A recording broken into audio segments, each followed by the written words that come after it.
The conference room was refrigerated to the point where the cold seeped into your bones.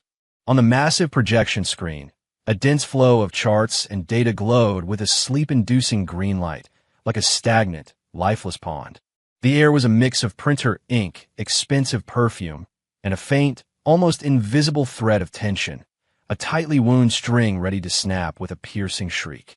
And me, Jack Wilder, sitting among this pack of seven-figure salary elites in a cheap suit I'd bought after the accident 3 days ago, stuck out like a sore thumb. My seat was at the far end of the long table, the furthest from the woman orchestrating all this, CEO Claire Vance, and the closest to the door. A perfect corner to make a quick getaway. Claire sat at the head of the table, the line of her profile as sharp and unforgiving as carved marble, stripped of any superfluous expression. She was listening to some department head's trembling report, her fingertips tapping a soft, yet impossible to ignore rhythm on the polished tabletop. No one dared to meet her excessively cold eyes. Except me. My gaze traveled across half the room and landed on the man beside her. Julian Thorne, the one that got away. He wore a silver gray suit so perfectly tailored it looked like it had been grown on him. Every strand of his hair was meticulously styled, and a faint smirk played on his lips, as if he regarded the entire world with a gentle condescension. He was leaning in, murmuring something to Claire, his posture intimate and natural. The moment he turned his head, his seemingly warm gaze locked onto me in the corner. The warmth evaporated like a receding tide, leaving behind nothing but cold, jagged rocks and undisguised contempt. The curve of his lips deepened, laced with raw provocation and mockery. I met his stare, cracked a grin, and showed him my teeth. My eyes sent a clear message. Just wait, you son of a bitch. The smile on Julian's face froze for a second before twisting into something colder. He looked away as if another glance would stain him, and whispered something else to Claire. She gave an almost imperceptible nod. The meeting droned on in a dull, tense atmosphere, a lullaby composed of buzzing murmurs, shuffling papers, and a monotonous hum of the air conditioner. Bored out of my mind, I was fiddling with my phone under the table when a tiny, yet incredibly sharp rip sound pierced the air. It was faint, like a snake slithering through grass, but I developed an almost primal instinct for the sound of these accidents. My head snapped up. Diagonally across from me, Julian Thorne was slowly retracting his hand. A document lay open in front of him, and in his hand was a small, elegant silver letter opener. Its blade caught the overhead light with a cold glint. My gaze, however, was locked on the sleeve of my suit jacket, which was draped over the back of my chair. A fresh, ugly gash had been torn straight from the seam, a good 5 inches long. The fabric fibers were violently ripped, frayed, and curled, like a gaping, jeering mouth. The room fell silent. Every whisper and rustle of paper vanished. Dozens of eyes swiveled like spotlights, landing first on me, then following my practically incendiary gaze to the savaged sleeve of my jacket. The air solidified, leaving only the tireless hiss of the central air, which now sounded unbearably shrill. Julian seemed to have only just noticed my stare. He raised an eyebrow, his face quickly assembling a mask of exaggerated, insincere surprise. He set down the small letter opener with a grace befitting a work of art. "Oh my," he exclaimed, his voice pitched just right for the whole room to hear, dripping with a sickeningly fake sympathy. "Mr. Wilder, my sincerest apologies. I was just organizing my papers, and the blade must have slipped." He held up his hands, his expression as innocent as a newborn lamb's. "Your jacket. It seems the quality is, well, not very resilient to accidents." He deliberately stressed the words quality and accidents, his tone lilting upwards with blatant disdain. "That jacket cost me half a month's pay, a bitter pill I'd swallowed just to show up at this goddamn meeting in Claire's world. It was nothing special, but it was my dignity. And now, that dignity had been publicly ripped to shreds and trampled like garbage." A hot, metallic-tasting rush of blood surged to my head, making my ears ring. The edges of my vision turned a furious red. All my composure, all the self-talk about just one more month and you're free, was instantly annihilated in the face of this naked humiliation. To hell with the contract. To hell with dignity. I signed a marriage contract, not an indenture. And I sure as hell didn't sign up to be this douchebag's punching bag. The legs of my chair shrieked across the polished floor. Like a cornered leopard, I shot to my feet. The movement was so violent that the gust of wind I created sent papers flying off the table in front of me. The loud noise made everyone in the room jump. Even Claire Vance, who had maintained her ice sculpture poise at the head of the table, snapped her head up. For the first time, her cold eyes focused clearly on me, a flicker of undisguised shock in them. The fake smile finally fell from Julian's face. He probably hadn't expected such a direct, violent reaction. He instinctively tensed, a flash of panic in his eyes, but it was quickly masked by a forced arrogance. "Jack!" Claire's cool voice was sharp, tinged with an urgency she couldn't hide, trying to stop me. "This is a boardroom. Sit down." Too late. My target was clear. I closed the distance in 3 long strides, the heavy soles of my shoes pounding a war drum rhythm on the pristine floor. I blew past several people in my path, my eyes locked on Julian's smug, detestable face. He must have panicked because he instinctively tried to back away, his body shoving the heavy leather chair. Its feet screeched horribly against the floor. He had nowhere to run. Behind him was the cold, floor-to-ceiling window. Just as he tried to stand, my right hand shot out like a viper. Not for him, but for the heavy, solid wood conference chair next to him. It was heavy, substantial. The muscles in my arm bulged, veins popping. I hoisted the chair with one hand, swinging it in a brutal, whistling arc. Time seemed to stretch. I could clearly see the reflection of the chair, growing larger in Julian's pupils. I saw the blood drain from his face, leaving behind only pure, unthinking terror. I saw him try to raise his arms to block, a gesture so pathetic and futile against the force of the swing. "Jack, don't you dare!" Claire's voice shot up, sharp with disbelief, as she leaped to her feet. Boom! A dull thud, heavy enough to stop your heart, smashed through the dead silence of the room. The back of the solid wood chair connected squarely with Julian's left side. The force of the impact was so great that the heavy chair flew from my grip, slamming into the conference room wall with a deafening crash before tumbling to the floor. It came to rest with one leg twisted at a sickening angle. Julian didn't even manage a full scream. The sound was choked off in his throat by the sheer force of the blow, turning into a short, grotesque gurgle. His entire body was lifted off the ground like a sack of garbage and thrown back into the leather chair he'd just been sitting in. The expensive chair couldn't take the impact. It slid backward with him, slamming hard into the plate glass window behind it. The entire massive pane of glass groaned and hummed. He was curled up in the toppled chair, his body convulsing violently.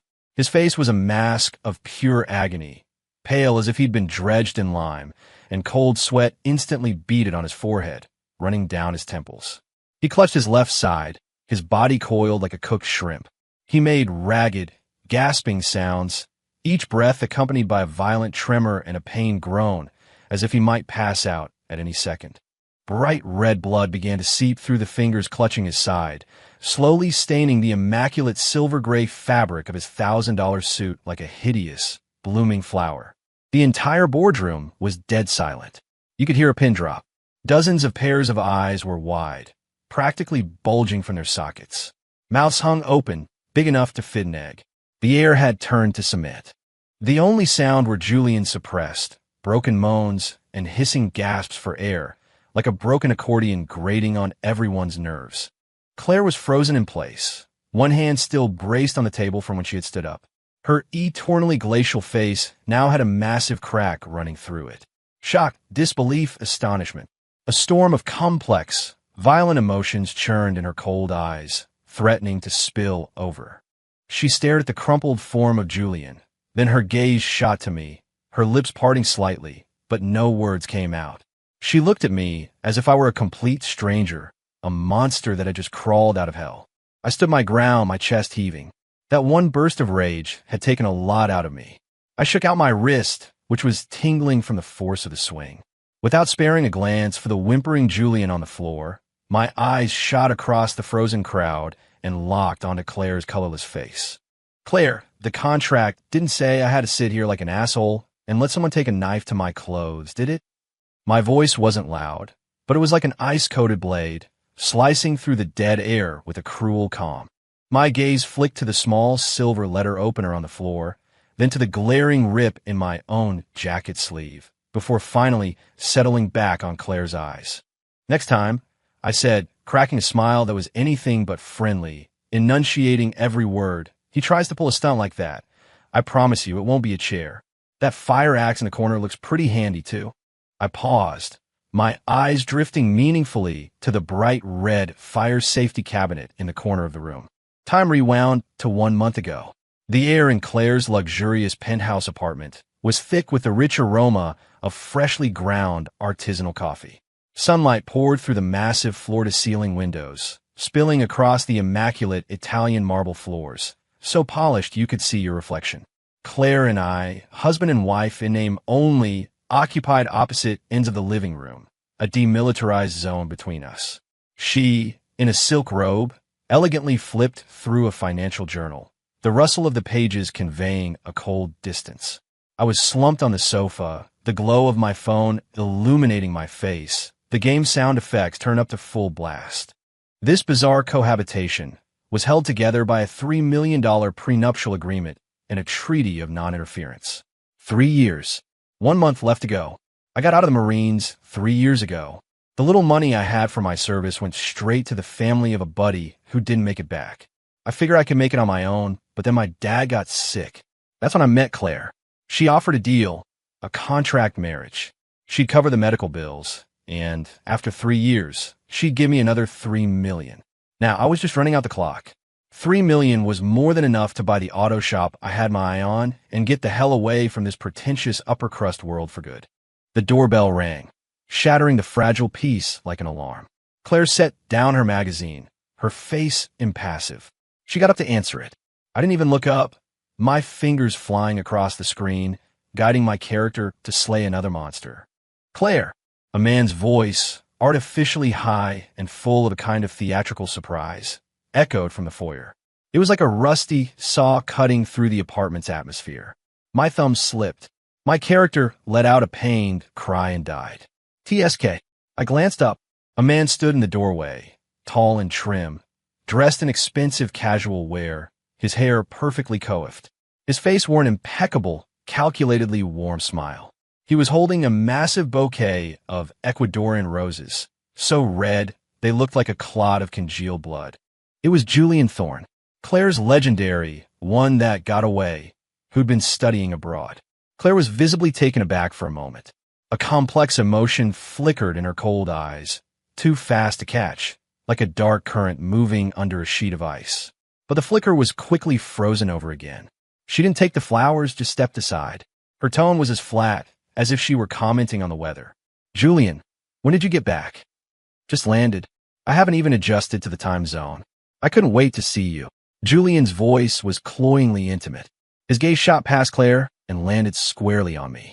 His warm mask didn't move, but deep in his eyes, the look was like the tip of a poisoned needle, shooting undisguised contempt and scrutiny in my direction. He walked in, his leather shoes tapping on the polished floor, each step a declaration of ownership. "And you must be Mr. Wilder." He stopped in front of me, looking down his nose, a fake smile plastered on his face. He then extended a hand. "I've heard so much about you. Claire has such unique taste. Truly, one of a kind." He bit off the words unique and one of a kind with a heavy, meaningful emphasis. I slowly got up from the sofa. I was shorter than him by a few inches, but I didn't lose on presence. I raised my hand, but not to shake his, which was perfectly manicured and had clearly never seen a day of real work. Instead, I casually brushed off some non-existent dust from my sweatpants. "Oh, Julian, right? I think Claire mentioned you once or twice. What happened? Couldn't cut it overseas." My voice was flat, tinged with the laziness of someone who'd just woken up. Couldn't he just wait for me to leave? Why did he have to come looking for trouble? Julian's outstretched hand froze midair. The smile on his face solidified, and the malice in his eyes nearly spilled over. Claire's brow furrowed almost imperceptibly, her gaze flicking between us with a clear warning. Julian took a deep breath, forcing the venom back down. He retracted his hand, his smile becoming flawless again, only colder. You have a strange sense of humor, Mr. Wilder. He stopped looking at me and turned to Claire, his voice reverting to that deliberate softness. Claire, I brought you coffee machines over there. Claire cut him off, gesturing toward the open-plan kitchen, her voice still flat. Make it yourself. After she said it, she turned and walked straight to her study, leaving behind a cold, distant back, clearly wanting no part in the invisible war between us. Julian's smile finally cracked. He stared at the closed study door, his expression so dark you could wring water from it. A few seconds later, he whipped his head toward me, the gentlemanly mask peeling away like cheap paint, revealing raw malice and provocation. He clutched the garish bouquet of roses and stalked toward the expensive, fully automatic coffee machine in the kitchen corner. 2 days later, in the executive break room outside the CEO's office at Vance Tower, the massive windows overlooked the glittering city skyline. The sunlight was blinding. The lunch hour had just ended, and a few assistants were gathered, chatting in low voices, enjoying a brief respite. I was leaning against the counter with a mug, waiting for the hot water dispenser. What can I say? The coffee in Claire's office was too bitter. I preferred plain hot water. Jack, the schedule for this afternoon. Claire's chief of staff, a woman with immaculate makeup who was never anything less than perfectly composed, walked over with a tablet to give me the rundown. Her tone was polite, but the deep-seated distance in her eyes was a carbon copy of her boss's. Just then, Julian Thorne appeared at the break room entrance. He was in a light-colored suit today, looking slick and smug. He was also holding a fine bone china coffee cup, his face fixed with that trademark, harmless-looking smile as he headed for the coffee machine. The chief of staff immediately fell silent, giving him a slight nod. Mr. Thorne. Julian smiled and nodded back, but his eyes, like a cold snake's tongue, flickered over the cheap, cartoon character mug in my hands, a mug that was completely out of place in this environment. He walked to the machine and gracefully operated it, watching the dark liquid fill his expensive cup. I couldn't be bothered with him. My water was full. I picked up my mug to leave, just as I turned, as our paths were about to cross. Whoa! Julian acted as if he'd tripped on something, his body lurching forward with an exaggerated gasp. The cup of freshly brewed, steaming hot coffee in his hand tilted at a very coincidental angle, heading straight for my chest. Scalding liquid, steam rushing at my face. It was pure instinct. In a fraction of a second it took for the coffee to leave the cup, my core tightened, and I twisted my body sideways in an awkward, but incredibly fast dodge. At the same time, my right hand shot out like lightning. Not to block the coffee, but to slap the inside of Julian's wrist hard and precise. Smack! A sharp, crisp sound. Pain shot through Julian's wrist. His fingers spasmed open, and the cup of hot coffee, along with the pricey bone china, instantly changed trajectory. Splash! The hot, brown liquid, mixed with shards of white porcelain, went flying. Most of it splashed directly onto Julian's own meticulously groomed face and the front of his light-colored suit. Aya! This time, the scream was blood-curdling and completely genuine. The hot coffee made him jump, his entire face flushing red like a boiled lobster. He frantically tried to wipe the coffee and ground from his face, his expensive suit now a disaster zone of spreading dark brown stains. The break room went dead silent. All the whispers stopped. A few assistants stared at the sudden drama, their mouths hanging open. The chief of staff nearly dropped her tablet. Julian was a mess. His face stung, his carefully crafted look was ruined, and he'd been publicly humiliated. He snapped his head up, his eyes venomous daggers aimed at me, his lips trembling. You did that on purpose. I stood there. The dodge and the slap had been a bit awkward, but I'd avoided most of the coffee. Only a few drops had splashed onto the back of my hand, barely warm. I shook my hand and smirked at his pathetic state. Mr. Thorne, you can't even walk on a flat surface. Bad eyes or bad legs. Should I call 911 for you? Or maybe an orthopedist? I pointed to the floor, which was clean enough to see your reflection in. Julian was shaking with rage, coffee still dripping from his face, which made his twisted expression look even more grotesque. He looked like he wanted to lunge at me, but the stinging pain and the eyes of everyone in the room held him back. 7. What's going on here? Claire's cool voice came from the doorway. She must have heard the scream. When she saw Julian, his face and suit a mess of coffee, And then me, standing there perfectly fine with my cartoon mug, a look of clear astonishment crossed her usually unflappable face for the first time. Her eyes darted between us, her brow furrowed. Julian acted like he'd found his savior, pointing at me to accuse me. Claire, I think Mr. Thorne was trying to offer me a coffee, but he slipped and burned himself. Looks like he's not used to this imported machine. Too much kick, maybe? I cut him off, my voice as calm as if I were giving a weather report. I shrugged, the picture of innocence. Claire's eyes swept over the shattered porcelain on the floor, the glaring stain on Julian's chest, his red, scalded face, and finally, my own clean hand, which had only a few drops of coffee on it. Her expression became incredibly complex. Her lips pressed into a hard line. In the end, she said nothing, just instructed her chief of staff. Anna, take Mr. Thorne to get cleaned up. She gave me a long, hard look. It was a look of scrutiny, of doubt, and maybe a hint of a cold, hidden warning. Then she turned and walked back in her office without another word. As Anna half-dragged, half-supported Julian away, he looked back over his shoulder and shot me a look of pure, murderous hatred. I just shrugged, picked up my cartoon mug, blew on the steam, and took a slow sip of warm water. Yeah, this was more my speed. Evening. In the private executive elevator of the Vance Tower, the polished metal walls reflected our two very different faces. The only sound in the cramped space was the faint hum of the elevator, an ominous background track.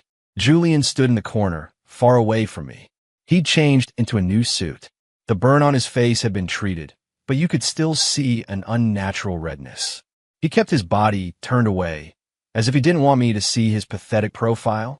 Silence, thick and sticky, filled every inch of the space. The elevator descended. The red numbers ticked down from 30 to 29. Jack, do people like you, crawling up from the gutter, really think you can hit the big time just by latching onto someone like Claire? Julian's voice suddenly broke the silence. He didn't turn around, still speaking to the reflective wall, his voice low but laced with the cold, toxic hiss of a snake. He paused, as if savoring my potential reaction. The elevator hit 25. A kept man who has to sign his life away just to hang around Claire.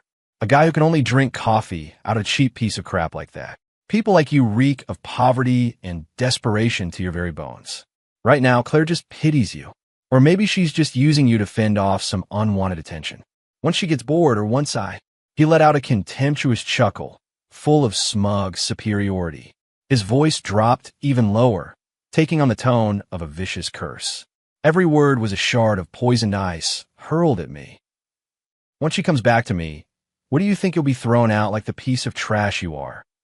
Ding. 8. The elevator stopped smoothly on the first floor.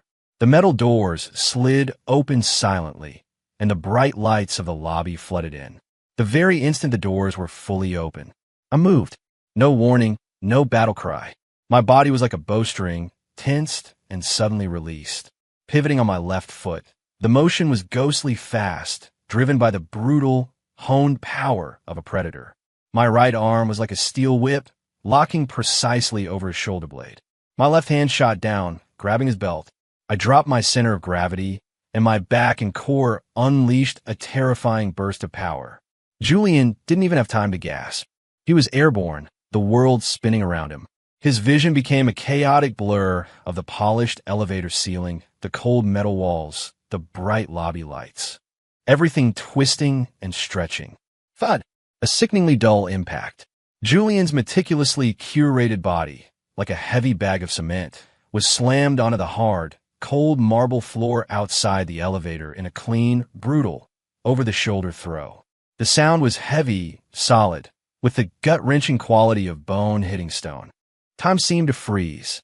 The employees bustling through the lobby all stopped, as if someone had hit a universal pause button.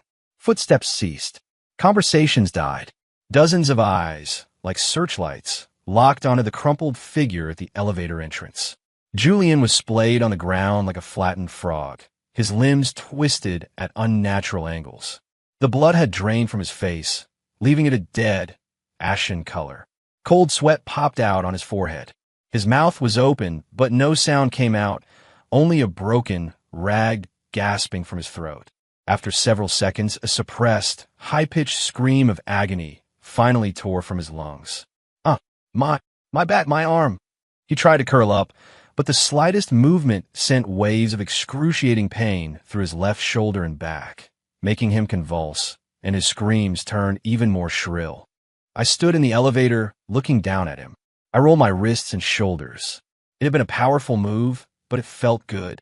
I calmly stepped out of the elevator and walked over to Julian, who was twitching like a dying fish. I crouched down beside him. Mr. Thorne, it was noisy in the elevator. What were you saying?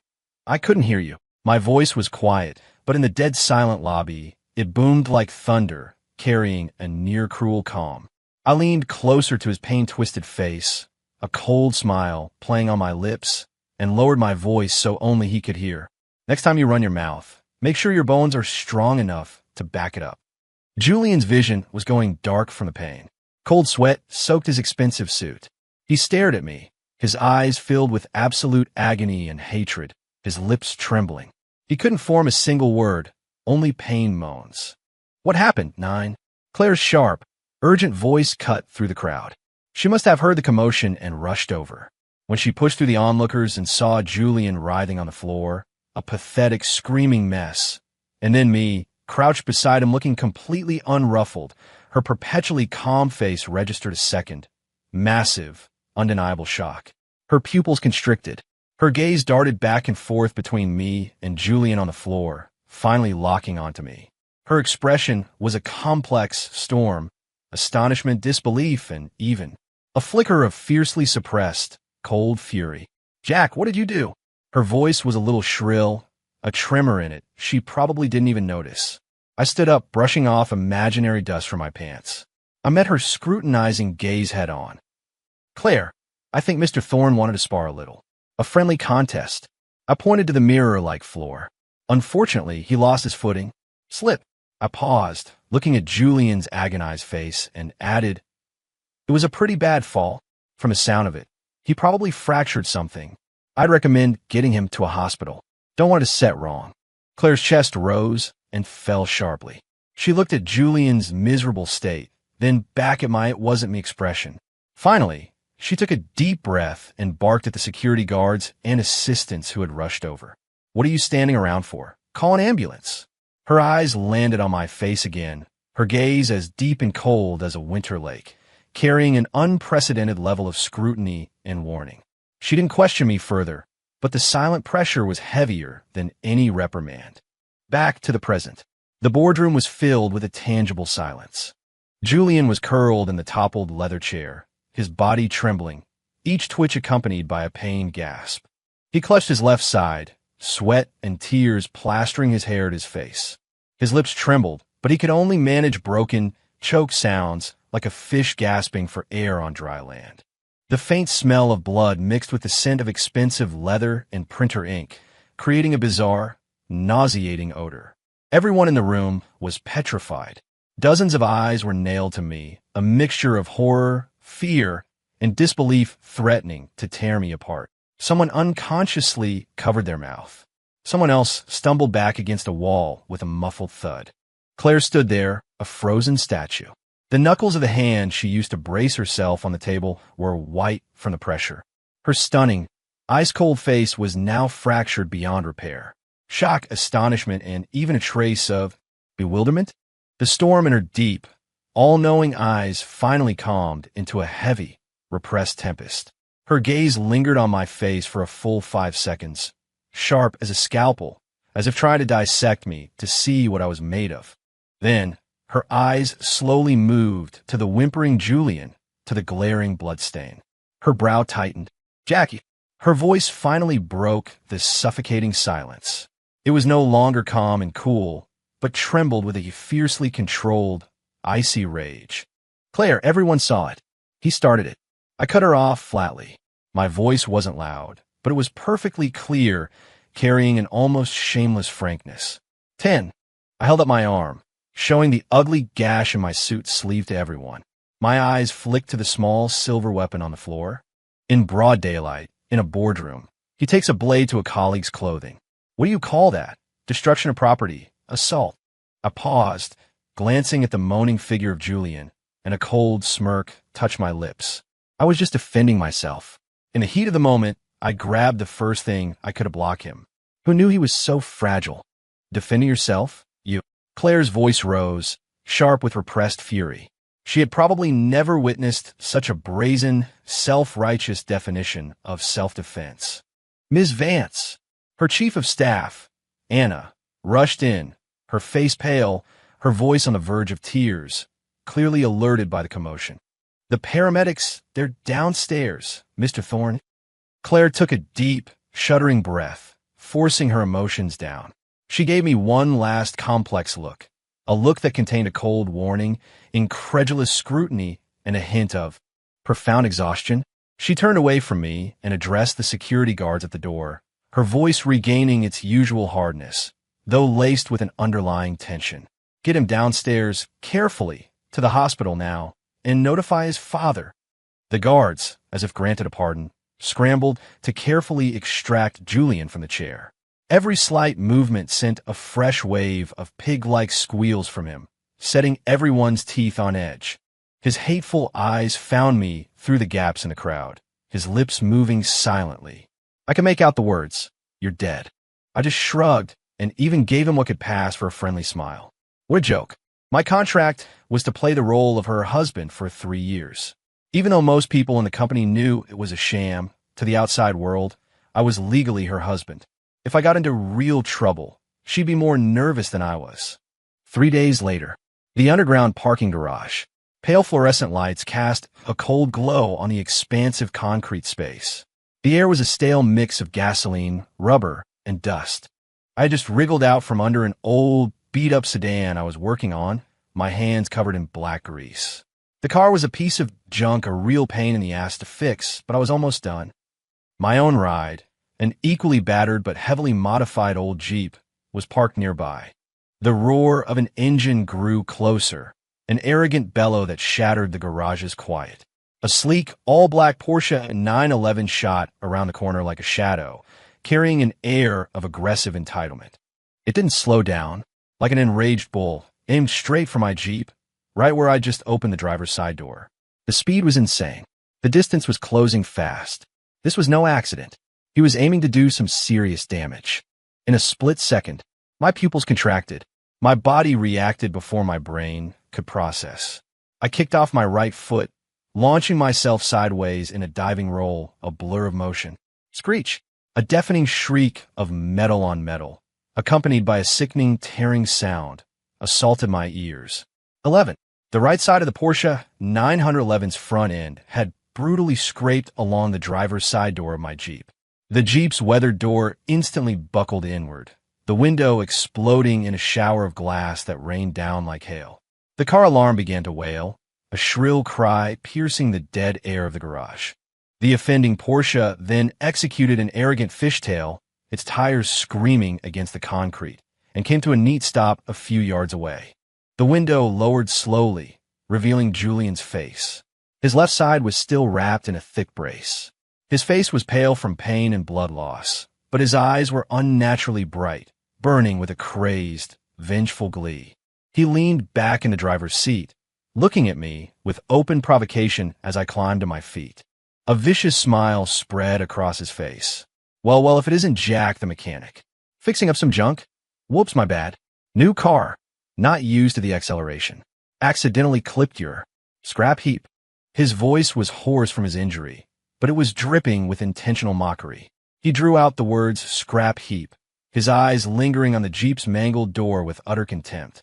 Trash like this, driven by gutter rats like you, shouldn't even be allowed to pollute the air in here, he sneered. He then stuck his hand out the window and gave me the middle finger. Next time, learn to stay away from real cars. You couldn't afford to fix a scratch on this, even if you sold yourself. With a self-satisfied whistle, he started to raise the window, ready to leave. I stood there, brushing the dust off my clothes. My dive had been just in time. Aside from a scraped elbow, I was fine. I looked at the ugly gash on my Jeep, the shattered window, and listened to Julian's venomous tirade. A cold fury instantly burned away the fatigue from working on the car. Mr. Thorne, not used to the new car, I said. My voice wasn't loud, but it was like grinding ice, cutting through the wail of the alarm. I started walking slowly toward his arrogant Porsche, my eyes fixed on his gloating face. "I think it's your brain that you're not used to." The smile on Julian's face froze. The half-raised window stopped. He clearly hadn't expected me to just walk up to him. A flicker of alarm crossed his eyes, but it was quickly replaced by disdain. I honestly don't get why he always thinks I won't touch him. I walked right up to the driver's side, the window fully down now. Julian's taunting, hateful face was just inches away. I didn't look at him. My gaze went past his shoulder to the back seat of the Porsche. Lying there was a brand new golf club, its metal shaft gleaming coldly in the dim light. Without a moment's hesitation, my arm shot through the open window like a striking snake. Before Julian could even react, my hand closed around the cold metal shaft of the club. "What are you doing?" Julian finally snapped out of it, his voice rising in panic. "Too late. 12. I gripped the club with both hands, took a hard step back, and with a surge of power from my core, I swung the heavy metal club high over my head. It cut a vicious, whistling arc through the air. My target wasn't Julian. It was the pristine, flawless symbol of his wealth and status, the Porsche's front windshield. Crack KOM. An earth-shattering explosion of sound. It was like a thunderclap in the enclosed space of the parking garage. The reinforced safety glass, met with the full force of a heavy metal club, instantly spiderwebbed. A network of cracks spread like lightning, and a massive crater formed at the point of impact. A cascade of tiny glass cubes poured into the car, showering the driver's seat and a stunned Julian. Julian let out a shrill, high-pitched scream. He instinctively threw his hands up to protect his face, but the falling glass still managed to cut his arms and cheeks, leaving a series of small, bloody scratches. He was completely stunned, seized by the shock and terror of the moment. He sat frozen in his seat, his face covered in glass dust, his eyes wide with a mixture of pure horror and disbelief, like a rabbit caught in headlights. The last of the glass fragments tinkled onto the dashboard. I stood outside the car, holding the club, and looked coldly at the pathetic, trembling figure in the driver's seat. How about now? Getting the hang of the acceleration yet? I casually tossed the club onto the ground with a clang, my voice as calm as if I were asking for the time. A few days later, the massive backdrop for the Vance Horizon Tech Strategic Partnership signing ceremony and gala glittered under the grand ballroom's crystal chandeliers. The air was a cloying mix of high-end champagne, rich cigars, and a dozen different expensive perfumes. It was a sea of designer gowns and bespoke tuxedos.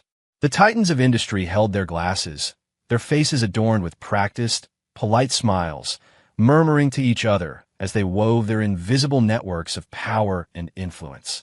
I was navigating the long buffet tables with a plate piled high with food, tender Wagyu beef bites, caviar top spoons, golden brown seared foie gras tarts. I had zero interest in schmoozing. Filling my stomach was the main priority. The new navy blue suit I was wearing, while not in the same league as the five-figure custom jobs around me, at least fit properly, and it didn't have any new gashes in it. Claire, naturally, was the center of the universe. She wore a stunning silver mermaid gown that clung to her curves, her hair swept up to reveal the elegant line of her neck. She was a goddess of ice and moonlight. She moved through the crowd with a glass of champagne, chatting with important partners, radiating an aura of absolute control. Julian was her loyal shadow, sticking close by her side. He had on a flamboyant white tuxedo, his face carefully made up to hide his recent injuries, though you could tell his ribs were still bothering him from the stiffness of his movements. He wore a gentle, refined smile, occasionally leaning in to whisper in Claire's ear, but his eyes were like poisonous searchlights, scanning the crowd until they locked onto me, currently engrossed in a slice of black truffle cake. He picked up his wine glass, a cold smirk playing on his lips, and started walking toward me. I had just forked a piece of cake into my mouth when a shadow fell over me. "Mr. Wilder, enjoying the food?" Julian's voice was pitched just loud enough for everyone within a 10-foot radius to hear. He swirled the red wine in his glass, the liquid reflecting the undisguised malice in his eyes. I ignored him and continued chewing. The black truffle was rich and earthy. Excellent. My indifference clearly infuriated him. He took a step closer, his voice rising, colored with a deliberate, attention-grabbing mockery. Well, I suppose it makes sense. A man like you, who has to rely on his face and a contract to even get into a place like this, has to eat his fill. Got to live up to that boy toy reputation, right? After all, once tonight's over, you'll probably never get to taste food this good again, will you? He bit down hard on the words boy toy, making them sharp and clear, like 3 poison daggers aimed right at me. The few guests chatting nearby fell silent, their eyes flicking over to us, filled with a mix of shock, contempt, and morbid curiosity. Julian seemed pleased with the effect. He glanced at the watching eyes, his smugness growing. He continued in that same insulting tone, loud enough for the whole corner of the room to hear. But I have to wonder, Mr. Wilder, when the contract is up and Claire kicks you to the curb, once you return your rented suit, how will you make a living? Back to construction sites? Or back to your old job, chauffeuring rich old ladies around? He paused maliciously, his eyes scanning my off-the-rack suit, his smile turning venomous. Oh, I almost forgot. A piece of work like you. Even the rich old ladies would probably find your driving skills a bit rough, wouldn't they? After all, what real skills could a useless, kept man possibly have? The air seemed to solidify. The whispers stopped completely. All eyes were on me, like 1,000 sharp needles. There was some pity in those stares, but mostly there was naked condescension and disdain, as if they were all silently agreeing with Julian. I was just a gold digger, a man who lived off a woman. Claire noticed the commotion. She pushed through the crowd and strode over, her face an icy mask. She shot Julian a furious glare, her eyes burning with a warning, furious that he was making a scene. Then her gaze turned to me. It was incredibly complex.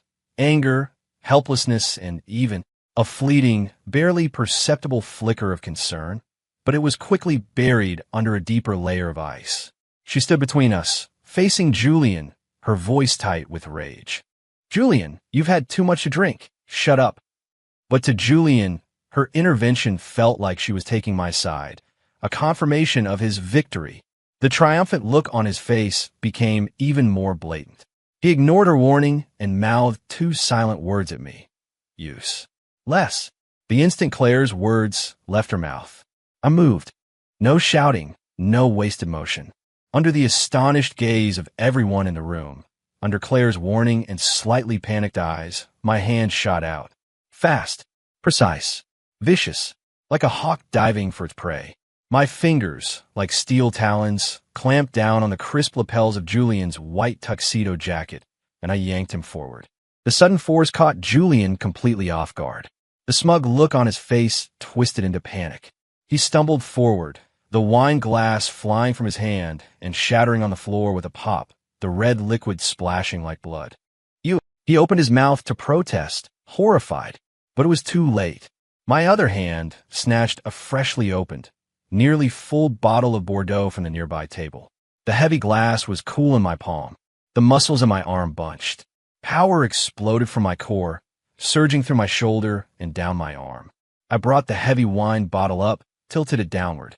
Glug, glug, glug. The deep red, fragrant liquid became a torrential flood, aimed directly at Julian's mouth, which was wide open in a silent scream of terror. I poured relentlessly. Julian choked, panicked. He struggled wildly, his hands clawing at my arm, his feet kicking uselessly. But my grip on his jacket was like iron, and my other hand held the bottle steady. He couldn't break free. He could only endure the violent, cold rush of the wine. Wine flooded his throat, his sinuses. He made choked, suffocated whimpering sounds, his eyes bulging as if they were about to burst, filled with absolute terror and disbelief.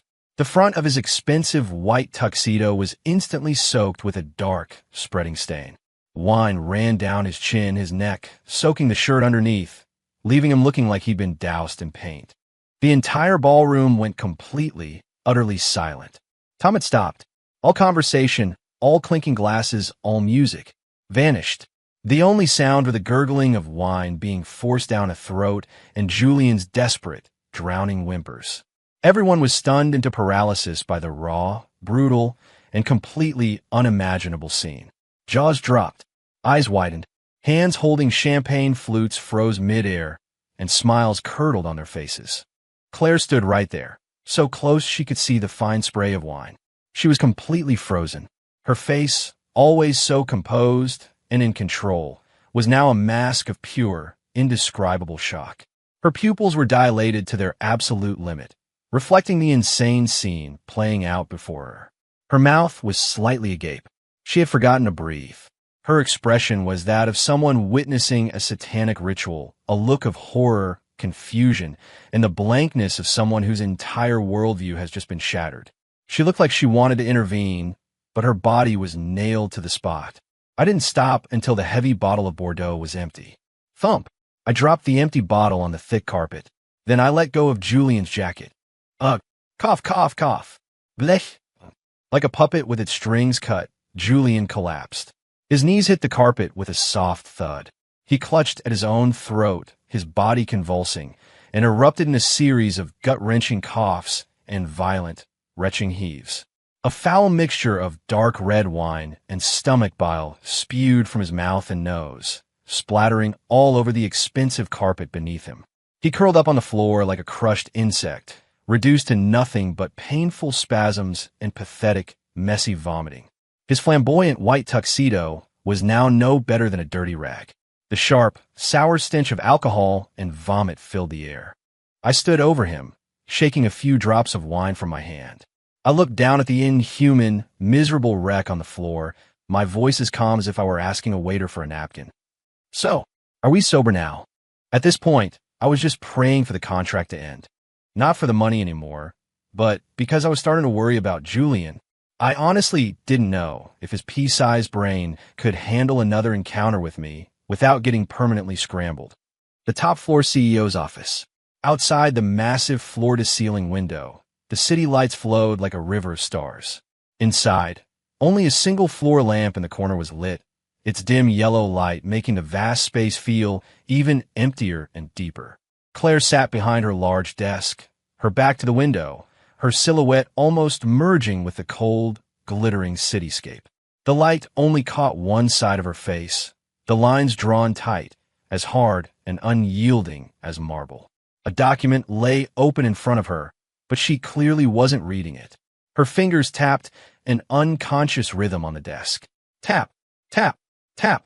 In the unnaturally quiet office, the sound was as loud as a countdown timer. I sat in the chair opposite her, my posture relaxed, almost lazy. 1 month, 5 confrontations, 5 acts of self-defense.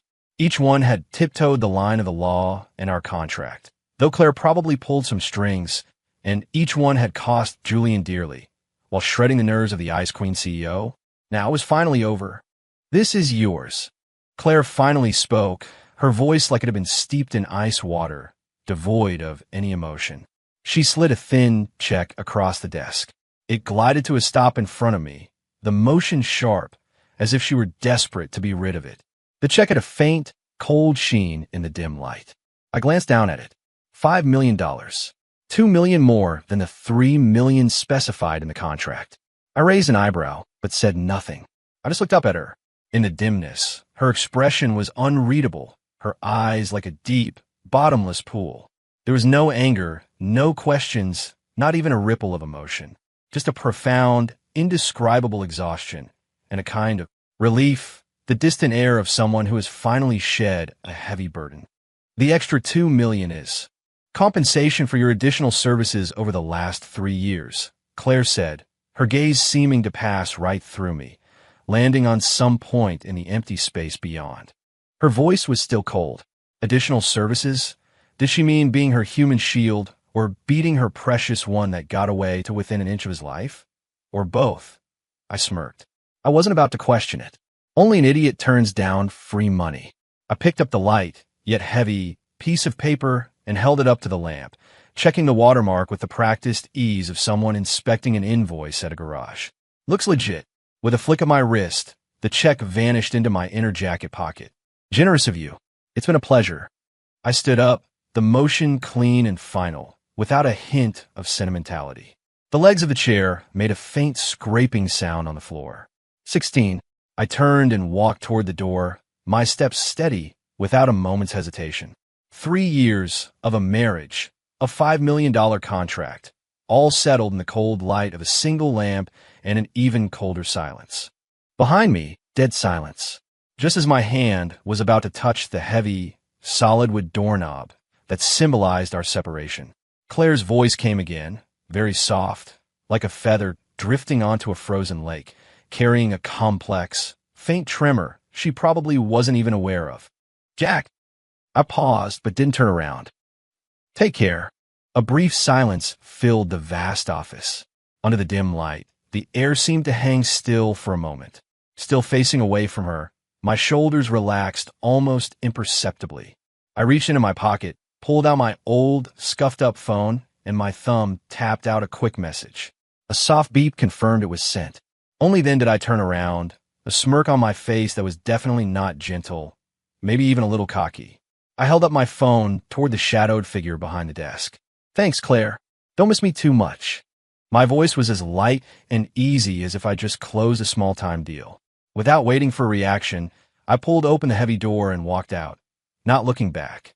The door closed silently and heavily behind me, sealing off the dim light and the woman I could never really get close to.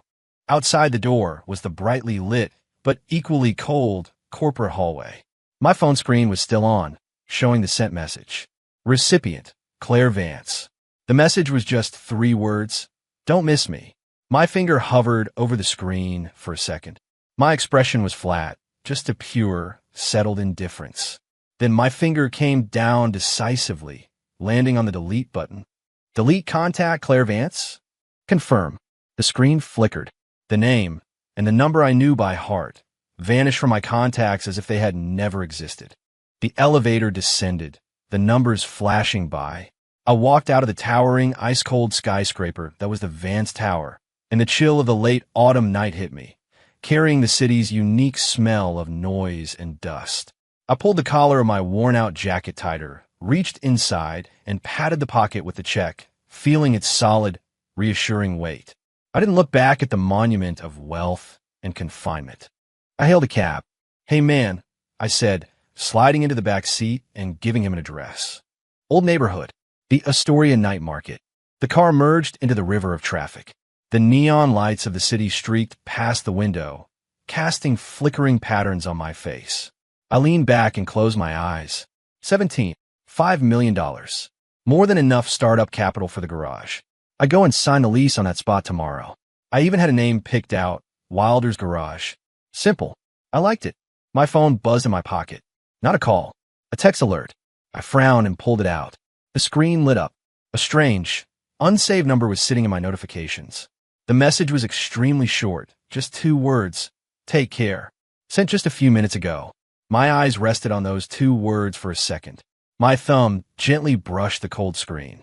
Then, without replying, I moved my finger, expertly navigated to the menu, and selected the number. "Block this number." "Confirm." The screen went dark. The taxi rounded a corner, leaving the glittering neon lights behind. Ahead lay the unique, warm glow of the old neighborhood. Not as bright, but infinitely more welcoming. "Here you are, kid," the cabbie's gruff voice announced. "Thanks, man." I paid and got out. A wave of heat and noise hit me full force. The roar of the crowd, the sizzle of hot oil, the intoxicating mix of 100 different food smells. Char-grilled skewers, spicy hot pots, funky fermented tofu. The clang of woks on high flames, the booming calls of the vendors, the cheerful shouts of friends clinking beer bottles. It all merged into a powerful, vibrant torrent of life that instantly washed away the last traces of the Vance Tower's coldness. "Yo, 20 lamb skewers, 10 brisket sliders, and a case of ice-cold beer." I confidently strode up to my usual spot, pulled over a greasy plastic stool, and sat down, my voice booming. "Hey, Jack. Long time no see. You hit the jackpot or something?" The burly, shirtless owner, a towel slung over his neck, laughed as he expertly flipped skewers on the grill, sweat glistening under the lights. "Jackpot, my ass. Just got rid of a major pain in the ass. Bad juju. Tonight, I'm drinking till I drop." I shot back with a grin, taking a freshly opened ice-cold beer from one of the guys next to me, condensation still smoking from the bottle. The cold beer went down smooth, a refreshing shock to the system. The smoky aroma of the grilling meat filled my nostrils. My phone buzzed again. This time, it was a news alert. I casually swiped it open. The headline from a local news outlet jumped out at me. The bold black text standing out against the greasy plastic tabletop. Breaking: Julian Thorne, heir to Thorne Industries, hospitalized with serious injuries after late-night DUI crash. Vehicle lost control, struck guardrail. Sources report high blood alcohol level at the scene. The story was accompanied by a blurry photo of the scene. The twisted wreckage of a black sports car tangled in a guardrail, surrounded by flashing red and blue police lights. A fresh plate of sizzling lamb skewers arrived, steam rising from them. I put my phone down, grabbed a skewer, and took a huge bite. The hot, savory juices exploded in my mouth, rich with the taste of cumin and chili powder. "Hey, another 2 spicy sausages over here, extra hot." I yelled through a mouthful of food, then took a long pull from my beer. The exhilarating combination of hot and cold sent a shiver down my spine. The noise of the crowd swallowed me whole.